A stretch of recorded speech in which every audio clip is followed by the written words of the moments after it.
ओम ज्ञानतिमिरान्धस्य ज्ञानञ्जनशलाकया चक्षुरुन्मिलितमेन तस्मै श्रीगुरुवे नमः। श्रीचैतन्यमनोभीष्टं स्थापितं येन भूतले स्वयं रूपकदा मह्यं ददाति स्वपदान्तिकं। वन्देऽहं श्रीगुरु श्रीयुतपदकमलं श्रीगुरून् वैष्णवाचं श्रीरूपं साग्रजातं सागण रघुनाथान्वितं तं सजीवं साद्वैतं सावधूतं परिजनसहितं कृष्ण चैतन्य देवं श्री राधा कृष्ण पादान सगणन्विता श्री विशाखानप्रताश्च नारायणं नमस्कृत्यं नरं चैव नरोत्तमं देवीं सरस्वतीं व्यासं ततो जयमुदीरये। सुनतां स्वकथा कृष्ण पुण्यश्रवणकीर्तनं हृदयन्तस्त्वयि भद्राणि विधनोति स्वसतां नष्टप्रायेषु भद्रेषु नित्यं भागवत सेवया भगवती उत्तम श्लोके भक्तिर्भवति नैष्टिकी तदा रजस्तमो भावः काम लोभादेश चेत एतेन निरावृद्धं स्थित सत्ये प्रसिद्धति एवं प्रसन्न मनसो भगवद्भक्ति योगता भगवतत्व विज्ञान मुक्त संगस्य जायते विद्यन्ते हृदय ग्रंथि छिद्यन्ते सर्वसंशयं क्षीयन्ते चास्य कर्माणि दृष्ट्वा एवात्मनीश्वरे धर्म प्रोजितो कैटको अनत्रो परमो निर्मस्राणं सदां वेद्यं वास्त्रमत्र वस्तु सिद्धं तापत्रयोन्मूलनम् श्रीमद्भागवतं प्रमाणमूलं प्रेमोपमार्थो महान श्री चैतन्य महाप्रभु मद्विदं तत्रातरुणा पर हे कृष्ण करुणा सिंधु दीनबंधु जगतपतये गोपेश गोपिका कांत राधा कांत नमस्तुते तप्त कांचन गौरांगे श्री राधे वृंदावनेश्वरी वृषभानुसुते देवी प्रणमामि हरिप्रिय वाञ्छाकल्पितवृक्षा कृपा सिन्धुभ्यो च पतितानां पावनेभ्यो वैष्णवेभ्यो नमः। जय श्री कृष्ण चैतन्य प्रभु नित्यानंद श्री अद्वैत गदाधर श्रीवासादि श्री गौर भक्तवृंद। हरे कृष्ण कृष्ण कृष्ण हरे हरे, हरे राम राम राम हरे हरे। इसमें आज हम लोग को श्रीमद् भागवतम का स्कंद संख्या एक अध्याय संख्या 16 और श्लोक संख्या जो है 13 नंबर पढ़ना है। बोलते हैं तत्रम तत्रोपसुन्वानम स्वपुष्वे महात्मनाम प्रगीयमाणम च यशम कृष्ण महात्म सूचकम आत्मानं च परित्रात्यम अस्वस्थामनो अस्त्र तेजस श्रीहं च वृष्टिपार्थानां तेषां भक्ति च केशवम् तेभ्यं परम संतुष्टं पृथ्युजिम्रिव लोचनं महाधनानि वासांसि दद्दोहारान् महामना। राजा जहाँ कहीं भी जाते उन्हें निरंतर अपने उन महान पूर्वजों का यशोगान सुनने को मिलता जो सभी भगवत भक्त थे तथा भगवान श्री कृष्ण के यशस्वी कार्यों की गाथा सुनने को भी मिलता। वे यह भी सुनते कि किस तरह वे स्वयं अश्वत्थामा के ब्रह्मास्त्र के प्रचंड ताप से भगवान कृष्ण द्वारा बचाए गए थे। लोग वृक्ष तथा पृथा वंशियों के मध्य अत्यधिक स्नेह का भी उल्लेख करते क्योंकि पृथा भगवान केशव के प्रति अत्यधिक श्रद्धावान थी। राजा ने ऐसे यशोगान करने वाले से अत्यधिक प्रसन्न होकर परम संतोष के साथ अपनी आंखें खोली। उदारतावश उन्होंने प्रसन्न होकर उन्हें मूल्यवान मालाएं और वस्त्र भेंट किए। तो जहां भी परीक्षित महाराज जाते जिस भी राज्य में उस राज्य के राजा उनके पूर्वजों का गुणगान करते। उनके पूर्वज पांडव लोग थे, ठीक है ना, और स्वयं जो है बता रहे हैं कि भगवान कृष्ण के यशस्वी कार्यों का की गाथा उनको सुनाते कि भगवान ने किस तरह जब आप अपने माता के गर्भ में थे तो अश्वत्थामा के ब्रह्मास्त्र से के प्रचंड ताप से भगवान कृष्ण ने आपको बचाया था। ये सारी लीलाएं अलग अलग राज्य में अब जब महाराजा परीक्षित जाते राजाओं से हाल चाल पूछने के लिए कि भक्ति कैसे चल रही है, कृष्ण भावनाभावित जो पाथ है उस पर आप लोग कैसे अच्छे तरीके से कर रहे हो कि नहीं कर रहे हो, अपने राज्य के नागरिकों से पूछने जाते हैं तो सभी उनके पूर्वजों का और भगवान कृष्ण का गुणगान करते हैं। और ये गुणगान करते कि किस तरह अश्वत्थामा के ब्रह्मास्त्र के प्रचंड ताप से भगवान कृष्ण ने आपको बचाया था। और फिर प्रथा वंशियों के मध्य अत्यधिक स्नेह का भी उल्लेख करते। प्रथा मतलब जो माता कुंती के वंश के लोग थे उनके प्रति भी अत्यंत स्नेह था भगवान का। और प्रथा मतलब जो कुंती माता थी भगवान केशव अत्यधिक उससे श्रद्धा रखते थे क्योंकि उनकी बुआ थी। राजा ने ऐसे ही यशोगान करने वाले से अत्यधिक प्रसन्न और संतोष होकर उनको मूल्यवान मालाएं और वस्त्र भेंट करते हैं। जब राजा का कोई गुणगान करता है तो राजा क्या करता है, उसको मूल्यवान वस्तुएं देता है। बोलते राजाओं तथा राज्य के बड़े बड़े लोगों को स्वागत के संबोधनों द्वारा मान दिया जाता है। यथा प्रथा अनादिकाल से चली आ रही है। महाराजा परीक्षित तो विश्व के विख्यात सम्राटों में से एक थे, अतएव वे विश्व के जिन जिन स्थानों पर जाते वहीं उनको पत्र दिया जाता। इन संबोधनों के विषय में होते थे कृष्ण, और कृष्ण का अर्थ है कृष्ण तथा उनके सनातन भक्त। जिस तरह राजा का अर्थ होता है राजा और उसके विश्वास पात्र दरबारीगण। तो जहां भी महाराजा परीक्षित जाते वहां पर कृष्ण और उनके कृष्ण के जो महान सनातन भक्त थे पांडव लोग उनका गुणगान सुनने को मिलता। और इस तरह से राजा परीक्षित बड़े प्रसन्न होते और उसको क्या करते, मूल्यवान वस्तुएं भेंट करते। बता रहे हैं कृष्ण तथा उनके अनन्य भक्तों को विलग नहीं किया जा सकता। अतएव भक्त को के यशोगान का अर्थ है भगवान का यशोगान। भगवान के यशोगान का अर्थ है भक्त का यशोगान। महाराजा परीक्षित को अपने पूर्वज महाराजा युधिष्ठिर और अर्जुन का यशोगान सुनकर इतनी प्रसन्नता न होती यदि वे सब भगवान कृष्ण के कार्यकलापों से जुड़े न होते। तो ये सारे लोग जो है, जो भी राज्य के नागरिक थे या राजा, छोटे छोटे राजा थे, सब क्या करते, परीक्षित महाराज के पूर्वजों का मतलब पांडवों का और भगवान कृष्ण का गुणगान करते। ये सुनकर परीक्षित महाराज बहुत ही प्रसन्न होते। ठीक है ना। क्योंकि भगवान के महान भक्त होने के कारण भगवान का गुणगान सुनकर इनको प्रसन्नता होती है। बोलते भगवान अपने भक्तों का उद्धार करने के उद्देश्य से ही अवतरित होते हैं। भक्तगण भगवान की उपस्थिति से ही महिमान्वित हो जाते हैं, क्योंकि वे भगवान तथा उनके विभिन्न शक्तियों के बिना क्षण भर भी नहीं रह पाते। तो इस तरह भगवान का प्राकट्य का उद्देश्य बस परित्राणाय साधूनाम, कि भक्तों का परित्राण करने के लिए भगवान हर युग में प्रकट होते हैं। आगे बता रहे हैं कि महाराजा परीक्षित ने सुना कि जिस भगवान कृष्ण की आज्ञा का पालन सारा जगत करता है, उन्होंने अपनी अहेतुकी की कृपा से पांडु के विनीत पुत्रों को उनकी इच्छा अनुसार सभी प्रकार से सेवाएं की, जिनमें सारथी बनने से लेकर अग्र पूजा ग्रहण करने तथा दूत बनने, मित्र बनने, रात्रि में रक्षक बनकर सेवाएं करने के कार्य सम्मिलित हैं। उन्होंने सेवक की भांति पांडवों की आज्ञा का पालन किया और आयु में छोटे की भांति उन्हें प्रणाम किया। जब महाराजा परीक्षित ने यह सब सुना तो वे भगवान के चरण कमलों की भक्ति से अभिभूत हो गए, कि भगवान भी अपने भक्तों की सेवा करना चाहते हैं। जिस तरह भगत भक्त के अंदर ईगरनेस होती है भगवान की सेवा करने के लिए, उसी तरह भगवान भी अपने भक्तों का सेवा करना चाहते हैं। यहाँ पर देखते हैं कि महाराजा परीक्षित ने जब सुना कि स्वयं भगवान कृष्ण की आज्ञा का पालन पूरा जगत करता है, उन्हें अपनी आहेतकी की कृपा से पांडु के विनीत पुत्रों की उनकी इच्छा अनुसार सभी प्रकार की भगवान ने सेवाएं की, कि जैसा पांडु के पुत्र लोग करते, पांडव बोलते, उस तरह भगवान उनकी माइनर सेवाएं करते, जिनमें भगवान सारथी बनने, अग्र पूजा ग्रहण करने, दूत बनने, मित्र बनने, रात्रि में रक्षक बनकर सेवाएं करने के कार्य में सम्मिलित थे। तो भगवान पांडवों के लिए कभी जो है सारथी बन जाते अर्जुन के, कभी अग्र पूजा जब युधिष्ठिर महाराज ने किया तो अग्र पूजा में भगवान को अग्रगणी बनाया गया।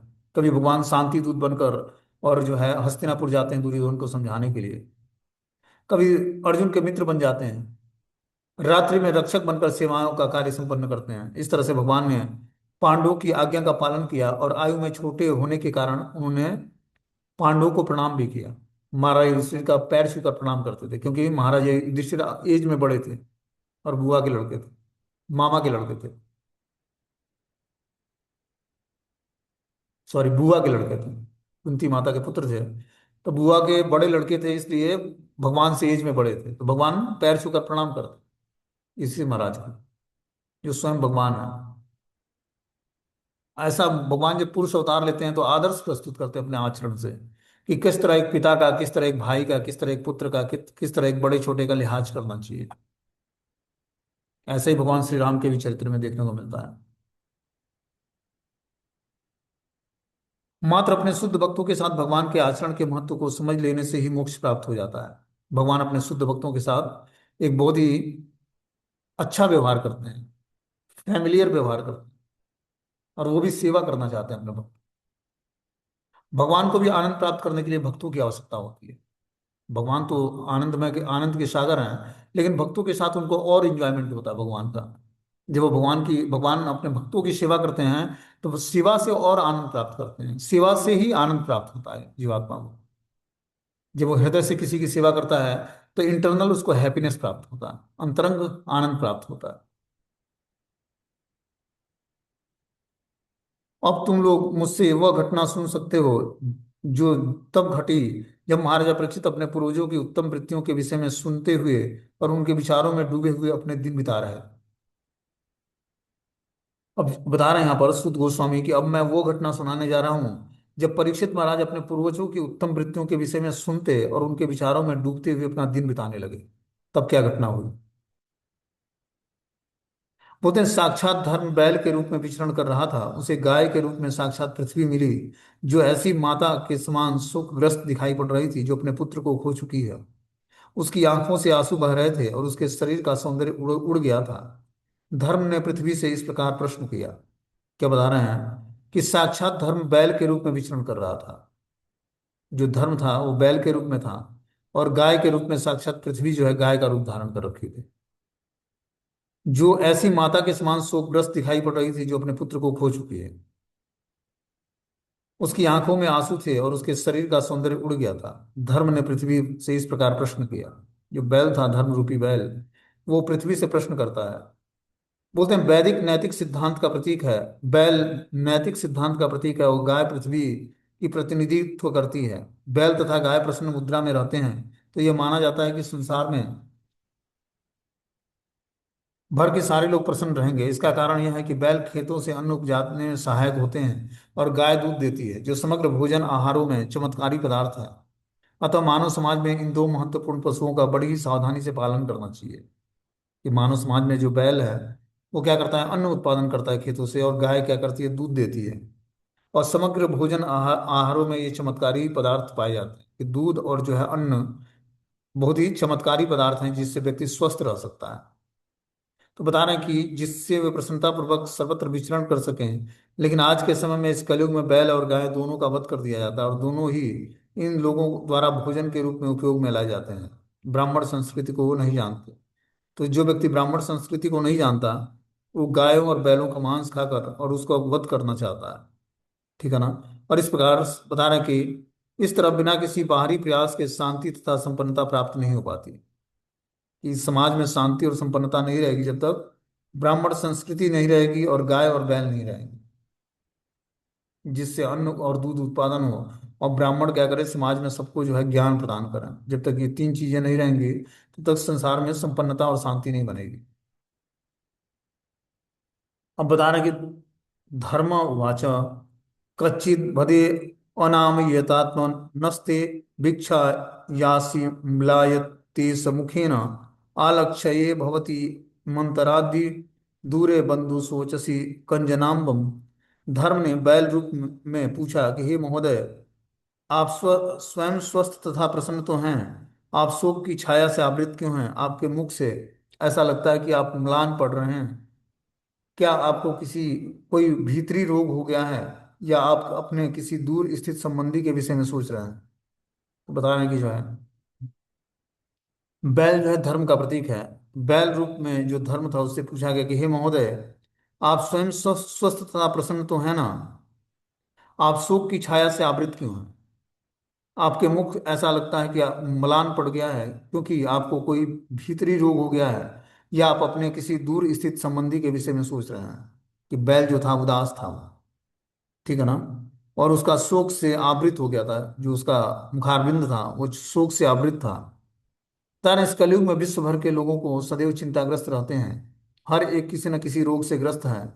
इस युग के लोगों के चेहरे से ही उनके मनों की बात पढ़ी जा सकती है। हर व्यक्ति घर से दूर स्थित अपने संबंधियों की अनुपस्थिति का अनुभव करता है।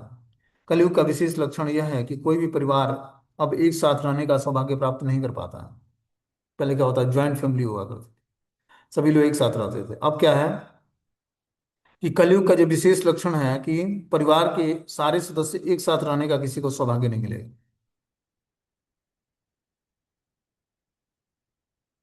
बताना, जीविकोपार्जन के लिए पिता अपने पुत्र को, पत्नी अपने पति से दूर रहती है। आंतरिक रोग, प्रियजनों से विक्षोभ, पूर्ववत स्थिति बनाए रखने की चिंता सबों को सताती है। ये कतिपय कारण हैं जिससे इस युग के लोग सदैव दुखी रहते हैं। इस युग के लोगों के दुख का कारण क्या है? कि जीविकोपार्जन के लिए पिता अपने पुत्र से, पत्नी अपने पति से दूर रहती है। इस कारण से आंतरिक रोग, प्रियजनों का विक्षोभ और पूर्ववत स्थिति बनाए रखने की चिंता हृदय में उत्पन्न होती है। एक व्यक्ति का एक दूसरे से लगाव होता है, पति का पत्नी से, बच्चों का माता पिता से। अब वो धन कमाने के लिए, या फिर व्यक्ति मोबाइल में लगा रहता है, उसको किसी से टाइम ही नहीं है बात करने की। सब अपने अपने मोबाइल में बिजी हैं। तो कहीं ना कहीं अंतरंग रूप से उनका आंतरिक रोग उत्पन्न होता है, परिजनों से विक्षोभ होता है, पूर्ववर्ती स्थिति बनाए रखने की चिंता जागृत होती है। जब व्यक्ति एक दूसरे से पारिवारिक जीवन में बात करता है, तो उससे क्या होता है, एक दूसरे के अंदर प्रेम उत्पन्न होता है। सभी लोग साथ बैठकर भोजन करते हैं, साथ आरती करते हैं भगवान की। घर में कथा कीर्तन होता है, सभी लोग साथ बैठकर सुनते हैं। तो उससे क्या होता है, आपसी प्रेम उत्पन्न होता है। लेकिन वो सारी चिंताएं जो है, अब वो सारे जगह जो क्या है, फोन ने ले लिया है। सभी लोग फोन लेकर अपने अपने रूम में बैठे होते हैं, चैटिंग कर रहे होते हैं किसी से। तो ये क्या कारण है? ये आंतरिक विक्षोभ है। प्रियजनों से विक्षोभ के कारण व्यक्ति कहीं ना कहीं अपने माइंड को तो इंगेज करेगा, तो फोन में करता है। और जो सभी लोग परिवार के सदस्य बैठकर एक साथ संकीर्तन करें, एक साथ बैठकर श्रीमद् भागवतम भगवत गीता पढ़ें या सुने। एक व्यक्ति पढ़ता है, घर के सारे लोग सुनते हैं, एक साथ बैठकर भोजन करते हैं, तो कितना खुशहाल वातावरण होगा घर का। लेकिन ऐसा होता कहाँ है? बिरला ही किसी के घर में होता होगा ऐसा।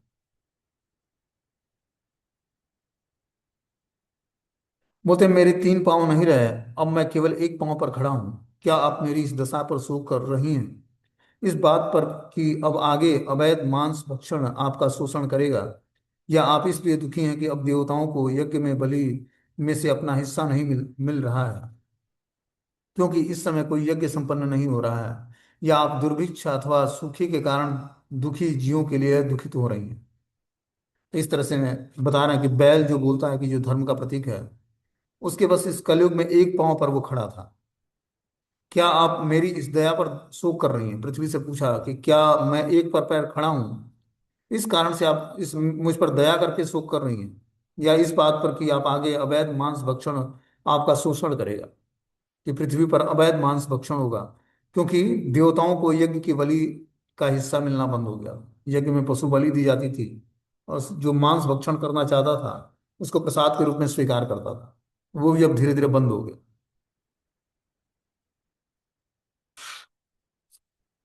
क्योंकि इस समय कोई यज्ञ संपन्न नहीं हो रहे थे, या आप दुर्भिक्ष अथवा सूखे के कारण दुखी जीवों के लिए दुखित हो रहे हैं। कि सूखा और दुर्भिक्ष होने के कारण, सूखे के कारण, अन्न उत्पन्न नहीं होने के कारण धरती दुखी थी। अनेक कारण थे जो कि पूछ रहा है धर्म, कि क्या कारण कि आप हे पृथ्वी आप दुखी हो। पता नहीं, जो जो कलयुग आगे बढ़ेगा त्यों त्यों चार बातों का भी विशेष रूप से क्षय होता जाएगा। यह है आयु, दया, स्मरण शक्ति और नैतिक और धार्मिक सिद्धांत। जैसे जैसे कलयुग बढ़ता जाएगा, वैसे वैसे लोगों की आयु कम हो जाएगी, लोगों के अंदर दया कम हो जाएगा, स्मरण शक्ति कम हो जाएगी, और नैतिक और धार्मिक सिद्धांत कम हो जाएंगे। नैतिक और धार्मिक सिद्धांत पालन करना वो छोड़ देंगे। क्योंकि धर्म के चार भाग में से तीन भाग का लोप हो जाएगा, अतएव प्रतीक रूप बैल केवल एक पैर पर खड़ा था। जब सारे संसार की तीन चौथाई जनता धर्महीन हो जाती है, तो पशुओं के लिए नरक जैसी स्थिति उत्पन्न हो जाती है। कलयुग में ईश्वर विहीन सभ्यता अनेक तथाकथित समितियों को जन्म देगी, जिसमें ईश्वर की प्रत्यक्ष या परोक्ष निंदा की जाती है। और इस प्रकार नास्तिक समितियां दुनिया को ऐसा बना देंगी जिससे दुनिया अच्छे लोगों के लिए बसने योग्य नहीं रहेगा। पूर्ण पुरुषोत्तम भगवान के प्रति श्रद्धा के अनुपात के अनुसार मनुष्य की कोटियां होती हैं। सर्वश्रेष्ठ दयालु व्यक्ति वैष्णव तथा ब्राह्मण होता था, तब क्षत्रिय, फिर वैश्य तथा शूद्र, फिर मलक्ष्य, यवन, अंत में चांडाल आते हैं। तो इस प्रकार बता रहे हैं कि जो है, अब धर्म जो बैल का स्वरूप धारण किया था, मात्र वो एक पैर उसका बचा था, और तीन चौथाई जनता ने धर्महीन नीति को स्वीकार करके और धर्म का लोप कर दिया था। पशुओं के लिए नरक जैसी उत्पन्न स्थिति उत्पन्न हो गई थी, कि पशुओं का लोग वध करते बस मांस खाने के लिए, न कि यज्ञ में बलि देने की।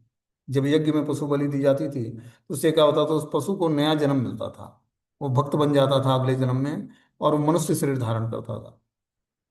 लेकिन अब मांस खाने के लिए व्यक्ति का क्या करेगा, पशुओं को मारेगा। और ये सबसे जो बता रहे हैं कि शास्त्रों में गौ मांस वर्जित है, और वेदों के अनुयायी बैलों तथा गायों को विशेष संरक्षण प्रदान करते हैं। लेकिन इस कलयुग में लोग गाय तथा बैल के शरीर का इच्छानुसार शोषण करेंगे, और इस तरह वह नाना प्रकार के कष्टों को बुलावा देते रहे। कलयुग में क्या करते हैं लोग, बैल और गायों को काट कर खाते हैं। आगे बता रहे कि क्या आप कोई दुखियारी स्त्री तथा बच्चों पर दया आ रही है, जिन्हें चरित्रहीन पुरुषों द्वारा अकेले छोड़ दी गई है? अथवा आप इसलिए दुखी हो कि ज्ञान की देवी अधर्म में रत ब्राह्मणों के हाथ में है? या आप इस कारण से दुखी हो कि ब्राह्मणों ने उन राजकुमारों का आश्रय ग्रहण कर लिया है जो ब्राह्मण संस्कृति का आदर नहीं करते? तो इस तरह से धर्म रूपी जो बैल था, वो दुखियारी माता जो थी गाय रूपी, पृथ्वी ने गाय का रूप धारण किया था। उससे पूछते हैं कि क्या आप इस कारण से दुखी हो कि कोई स्त्री है या बच्चे पर दया आ गई है, जिन्हें किसी चरित्रहीन पुरुष ने अकेले छोड़ दिया है? अथवा आप इसलिए दुखी हो कि ज्ञान की देवी अधर्म में रत ब्राह्मणों के हाथ में है, कि जो ज्ञान की देवी सरस्वती है वो अधार्मिक ब्राह्मणों के हाथ में है? या आप देख रही हैं कि दुखी हैं कि ब्राह्मणों ने उन राजकुलों का आश्रय ग्रहण कर लिया है जो ब्राह्मण संस्कृत का आदर नहीं करते। कि ब्राह्मण लोग ऐसे राज संस्कृति का आश्रय ग्रहण कर लिया है जो ब्राह्मण संस्कृति का आदर नहीं करते। क्या इस कारण से आप दुखी हो? अब तथाकथित प्रशासक इस कलयुग के प्रभाव से मोहग्रस्त हो गए हैं और इस तरह उन्होंने राज्य के सारे मामलों को अस्त व्यस्त कर रखा है। क्या आप इस कुव्यवस्था के लिए शोक कर रही हैं? अब सामान्य जनता खाने पीने सोने अथवा सहवास के विधि विधानों का पालन नहीं कर रहे हैं। वह सारे कार्य कहीं भी और कैसे भी करने के लिए सन्नद्ध रहते हैं। क्या आप इस कारण से अप्रसन्न हैं? तो अगला, धर्म ने यह पूछा कि तथाकथित जो प्रशासक है इस कलयुग के प्रभाव से मोहग्रस्त हो गया है और इस तरह उन्होंने राज्य के सारे मामलों को अस्त व्यस्त कर रखा है। जब राजा ही मोहग्रस्त हो जाएगा या प्रशासक मोहग्रस्त हो जाएगा तो राज्य के सारे जो मामले हैं, मैटर है, वो अस्त व्यस्त हो जाएगा। क्या आप इसको व्यवस्था के कारण शोक कर रही हैं? अब सामान्य जनता खाने पीने सोने और सहवास के विधि विधानों का पालन नहीं कर रहे हैं। जो सामान्य जनता है वो आहार निद्रा मतलब खाने पीने और सोने और सहवास के विधि विधानों का पालन ठीक से नहीं कर रहे हैं। इससे क्या होता है, व्यक्ति का आहार निद्रा भय और मैथुन जीवन से शारीरिक रूप से वो स्वस्थ रहता है। वह सारे कार्य कहीं भी और कैसे भी करने के लिए सन्नद्ध रहते हैं। क्या आप इस कारण से अप्रसन्न हैं? हे माता पृथ्वी, पूर्ण पुरुषोत्तम भगवान हरि ने तुम्हारे इस भारी बोझ को उतारने के लिए श्री कृष्ण के रूप में स्वयं अवतार लिया है। यहाँ के उनके सारे कार्य दिव्य हैं, वे मोक्ष पथ को पक्का करने वाले हैं। अब आप उनकी उपस्थिति में विहीन हो गई हैं। शायद अब आप उन्हीं कार्यों को सोच रही हैं और उनकी अनुपस्थिति में दुखी हो रही हैं। तो इस तरह से धर्म रूपी जो बैल था वो माता पृथ्वी रूपी जो गाय थी उससे क्वेश्चन पूछता है कि पूर्ण पुरुषोत्तम भगवान हरि ने तुम्हारे भारी बोझ को उतारने के लिए श्री कृष्ण के रूप में स्वयं अवतार लिया। यहाँ पर उनके सारे कार्य दिव्य हैं, वे मोक्ष पथ को पक्का करने वाले हैं। अब आप उनकी उपस्थिति से विहीन हो गई हैं। शायद अब आप उन्हीं कार्यों को सोचकर और उनकी अनुपस्थिति के कारण दुखी हैं कि भगवान उपस्थित नहीं है। इस कारण से आप दुखी हैं। हे माता, आप सारे धन की खान हैं, कृपया मुझे अपने उन कष्टों को के मूल कारण बताइए जिससे आप इस दुर्बल अवस्था को प्राप्त हुई हैं। मैं सोचता हूँ कि अत्यंत बलवानों को भी जीतने वाले प्रबल काल ने देवताओं द्वारा बंदनी आपके सारे सौभाग्य को छीन लिया है। इस प्रकार बता रहे हैं कि अब आप कृपया करके, जो धरती है वो धन की खान है, समस्त जो भी संपदा है वो धरती से निकलता है। ठीक है ना? कृपया मुझे अपने उन कष्टों का मूल कारण बताइए जिसके कारण आप दुर्बल अवस्था को प्राप्त हैं। मैं सोचता हूँ कि अत्यंत बलवानों को भी जीतने वाला प्रबल काल देवताओं द्वारा बंदनी आपके सारे सौभाग्य को छीन लिया है। अब आगे जो है, धर्मण्य उवाच भवाम ही वेद तत्सर्वं यन्मा धर्मानुपृक्षसि चतुर्भि वर्तसे एनम पाद लोकम सुखावहे। गाय के रूप में पृथ्वी देवी ने बैल रूपी धर्म रूपी पुरुष को इस प्रकार उत्तर दिया कि हे धर्म, आपने मुझसे जो भी पूछा है वो आपको ज्ञान हो जाएगा। मैं आपके उन सारे प्रश्नों का उत्तर देने का प्रयास करूंगी। कभी आप भी अपने चार पांवों द्वारा पालित थे और आपने भगवान की कृपा से सारे विश्व में सुख की वृद्धि की है। इस प्रकार अब जो गाय रूपी जो पृथ्वी थी वो बैल रूपी धर्म को बता रही है कि हे धर्म, आपने मुझसे जो भी पूछा है वो आपको ज्ञात हो जाएगा कुछ ही समय में। मैं आपके उन सारे प्रश्नों का उत्तर देने का प्रयास करूंगी। कभी आप भी अपने चार पांवों द्वारा पालित थे, लेकिन समय के अनुसार आपके बस एक पैर बचे हैं। आपने भगवान की कृपा से सारे विश्व में सुख की वृद्धि की है। बोलते हैं उनमें निम्नलिखित गुण तथा अन्य अनेक दिव्य गुण पाए जाते हैं जो शाश्वत रूप से विद्यमान रहते हैं। उनमें कभी बिलग और उनसे कभी बिलग नहीं होते हैं। तो बता रहे कि जो व्यक्ति दिव्य गुणों को धारण करता है और शाश्वत रूप से विद्यमान रहता है उनमें, और वो कभी विलग नहीं होता है, ऐसे व्यक्ति में अनेक दिव्य गुण होते हैं। कौन से गुण होते हैं? कि वो सच्चाई सच्चाई का पालन करता है, स्वच्छ रहता है, दूसरे के दुखों को सहन नहीं कर पाता है, क्रोध को नियंत्रित करने की शक्ति होती है, आत्मतुष्ट होता है, निष्कपट होता है, मन की स्थिरता होती है, इंद्रियों का संयम होता है, उत्तरदायित्व लेता है, समता सहनशीलता समदर्शिता आज्ञाकारिता ज्ञान इंद्रिय भोग से अनासक्ति नायकत्व बहादुरी प्रभाव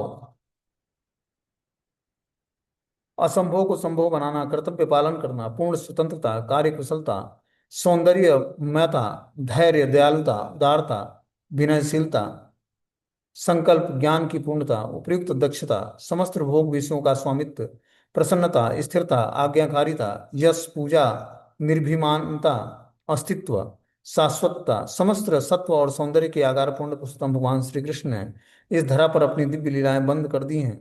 उनकी अनुपस्थिति में कली ने सर्वत्र अपना प्रभाव फैला दिया है। अतएव मैं संसार की यह दशा देखकर अत्यंत दुखी हूँ। किस प्रकार गाय ने बोला, जो गाय रूपी पृथ्वी थी, उसने बोला कि समस्त सत्व और सौंदर्य के आधार पूर्ण पुरुषोत्तम भगवान कृष्ण ने इस धरा पर अपनी दिव्य लीलाएं बंद कर दी हैं। उनकी अनुपस्थिति में कली ने सर्वत्र अपना प्रभाव फैला दिया है कि भगवान चले गए, इसलिए कली ने क्या किया, जो कलयुग है उसने अपना सर्वत्र प्रभाव जो है पूरे धरती पर फैला दिया। मैं इस संसार की दयनीय दशा को देखकर अत्यंत दुखी हूँ। हे देवताओं में श्रेष्ठ, मैं अपने विषय में तथा आपके विषय में और उसी के साथ साथ सभी देवताओं, ऋषियों, पितृलोकों के निवासियों, भगवत भक्तों और वर्णाश्रम धर्म के पालक सभी मनुष्यों के विषय में सोच रही हूँ। पृथ्वी ने बोला कि हे देवताओं में श्रेष्ठ धर्म, मैं अपने विषय में तो सोच ही रही हूँ, आपके विषय में, उन्हीं के साथ साथ सभी देवताओं के विषय में, ऋषियों के विषय में, पितृलोक के निवासियों, भगवत भक्तों, वर्णाश्रम धर्म के पालकों और सभी मनुष्यों के विषय में सोच रही हूँ कि कलयुग के प्रभाव के कारण इन लोगों का क्या होना है। सौभाग्य की देवी लक्ष्मी जी, जिनकी कृपा कटाक्ष के लिए ब्रह्मा जैसा देवता तरसा करते हैं और जिनके लिए वे दिन में अनेक बार भगवान के शरणागत होते हैं, वे कमल वन के अपने निवास स्थान को त्याग कर भी भगवान के चरण कमलों की सेवा में संलग्न हुई थी। मुझे वे विशिष्ट शक्तियां प्राप्त हुई थीं, जिनमें मैं वज्र, ध्वज, अंकुश और कमल चिन्हों से भगवान के चरण कमलों की के चिन्ह हैं अलंकृत होकर तीनों लोकों की संपत्ति को परास्त कर सकती थी। लेकिन अंत में जब मैंने अनुभव किया कि मैं कितनी भाग्यशालिनी हूँ, तब भगवान ने मुझे त्याग दिया। बता रहे हैं कि सौभाग्य की देवी जो लक्ष्मी जी है, जिनकी कृपा कटाक्ष को प्राप्त करने के लिए ब्रह्मा जैसे देवता भी तरस जाते हैं, जिनके लिए वे दिन में अनेक बार भगवान के शरणागत होते हैं, वे कमल वन में अपने निवास स्थान को त्याग करके स्वयं भगवान के चरण कमलों की सेवा में संलग्न होती हैं। कि वो कमल वन का जो कमल के पत्र पर निवास करती है माता लक्ष्मी, वो कमल वन को त्याग करके क्या करती है, भगवान श्री कृष्ण के चरण कमलों की सेवा में संलग्न होती हैं। मुझे वह विशिष्ट शक्तियां प्राप्त हुई थीं, जिसमें वे ध्वज, वज्र, अंकुश तथा कमल चिन्हों से भगवान के चरण कमलों के चिन्ह हैं अलंकृत होकर तीनों लोकों की संपत्ति को परास्त कर सकती हैं। लेकिन अंत में जब मैंने अनुभव किया कि मैं कितनी भाग्यशालिनी हूँ, तब भगवान ने मुझे त्याग दिया। हे धर्म पुरुष, मैं नास्तिक राजाओं द्वारा नियोजित अत्यंत अत्यधिक सैन्य समूह के भार से बोझिल उठी हूँ। अब भगवान की कृपा से उनसे उबर सकी हूँ। इस प्रकार आप भी कष्टप्रद अवस्था में थे और खड़े भी नहीं हो सकते थे। इस तरह आपको भी उबारने के लिए यदुवंश में वे अपनी अंतरंग शक्ति से अवतरित हुए हैं। बता रहे हैं कि हे धर्म पुरुष, मैं नास्तिक राजाओं द्वारा नियोजित अत्यधिक सैन्य समूहों के भार से बोझिल उठी। जो नास्तिक राजा हैं, जो भगवान के अस्तित्व को नहीं मानते, उनकी जो सैन्य समूह है उसके कारण मैं बोझिल हूँ, क्योंकि वो राजा तो हैं लेकिन भगवान के अस्तित्व को स्वीकार नहीं करते हैं। इस कारण से उनके राज्य में कभी भी शांति और सुख नहीं होता है। उनके भार से मैं धरती बोझिल है। अब भगवान की कृपा से उनसे मैं उबर सकी हूँ, क्योंकि भगवान ने सबको जो है कुरुक्षेत्र युद्ध स्थल में जितने भी नास्तिक राजा थे, सबका भगवान ने क्या किया, वध कराया अर्जुन से। इसी प्रकार आप भी कष्टप्रद अवस्था में थे और खड़े नहीं हो सकते थे। इस तरह आपको भी उबारने के लिए यदुवंश में वे भगवान अपनी अंतरंग शक्ति से अवतरित हुए थे।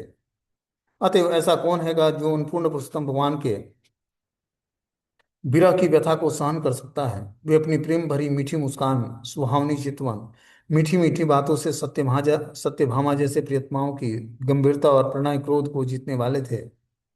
जब वो मेरी सतह पर चलते थे, तो मैं उनके चरण कमल की धूल में धंस जाती थी और फिर घास से आच्छादित हो जाती थी, जो हर्ष से उत्पन्न मेरे शरीर पर रोमांच जैसा था। बता रहे हैं कि जो है, ऐसा कौन होगा जो पूर्ण पुरुषोत्तम भगवान के विरह की व्यथा से को सहन कर सके। तो भगवान इस धराधाम को छोड़कर चले गए, इसकी व्यथा को कौन व्यक्ति सहन सकेगा। वे अपनी प्रेम भरी मीठी मुस्कान, सुहावनी चितवन और मीठी मीठी बातों से सत्यभामा जैसे प्रियतमाओं की गंभीरता और प्रणय क्रोध को जीतने वाले थे। जब वो पृथ्वी की सतह पर चलते थे तो मैं उनके चरण कमलों की धूल से धंस जाती थी। तो भगवान जब इस पृथ्वी पर चलते तो माता पृथ्वी क्या करती, उनके चरण कमलों की धूली से पृथ्वी धंस जाती थी और वो घास से आच्छादित हो जाती थी, जो हर्ष से उत्पन्न मेरे शरीर में रोमांच उत्पन्न करता था। इस तरह से भगवान जब चलते हैं तो उनके चरण कमल जो है धरती को दबा देते हैं, और उस जो गड्ढा बनता है उसमें वो घास से आच्छादित हो जाते हैं। बता रहे हैं इस कारण से मैं हर्ष से अत्यधिक, हर्ष के कारण मेरे शरीर में रोमांच हो जाता। भगवान तथा भगवान की हजारों रानियों के मध्य घर से जाने पर वियोग की अनेक संभावना थी, लेकिन जहां तक पृथ्वी का संबंध है, भगवान के चरण कमलों को तो पृथ्वी पर पड़ना ही था, अतः वियोग की कोई संभावना न थी। किंतु जब भगवान पृथ्वी को छोड़कर अनेक दिव्य धाम चले गए तो पृथ्वी के वियोग भावना अत्यंत तीव्र हो गया। जब भगवान इस धराधाम को छोड़कर चले जाते हैं तो दिव्य धाम जब चले गए भगवान, तब पृथ्वी का वियोग भावना अत्यंत तीव्र हो गया कि अब भगवान रहे नहीं। तो पृथ्वी पर अनेक जो है अपशगुन घटनाएं होने लगी, सारी अशुभ घटनाएं होने लगी। इस कारण से पृथ्वी जो है मोहग्रस्त हो जाती है, वियोग भावना को प्राप्त हो जाती है। जब पृथ्वी तथा धर्म पुरुष ही इस प्रकार बातों में संलग्न थे तो राजा परीक्षित पूर्व की ओर बहने वाली सरस्वती नदी के तट पर पहुंच गया। तो इस तरह से धर्म और जो है पृथ्वी के बीच बात हो रही थी। धर्म एक बैल का प्रतीक है और पृथ्वी जो है एक गाय की प्रतीक है। इस प्रकार बात हो रही थी इन दोनों में। तो राजा परीक्षित पूर्व की ओर बहने वाली सरस्वती नदी के तट पर जाते हैं, और वहां पर अब जो है ये अध्याय समाप्त हो जाता। परीक्षित ने कलयुग का सत्कार किस तरह किया। अब आगे है जो है कलयुग को दंड तथा पुरस्कार। महाराजा परीक्षित द्वारा कलयुग को दंड और पुरस्कार दोनों दिया जाता है। क्या दंड दिया जाता है, क्या पुरस्कार, इसको हम लोग अगले क्लास में सुने। ठीक है, हरे कृष्ण। एक क्वेश्चन है तो आप लोग पूछ सकते हो अभी।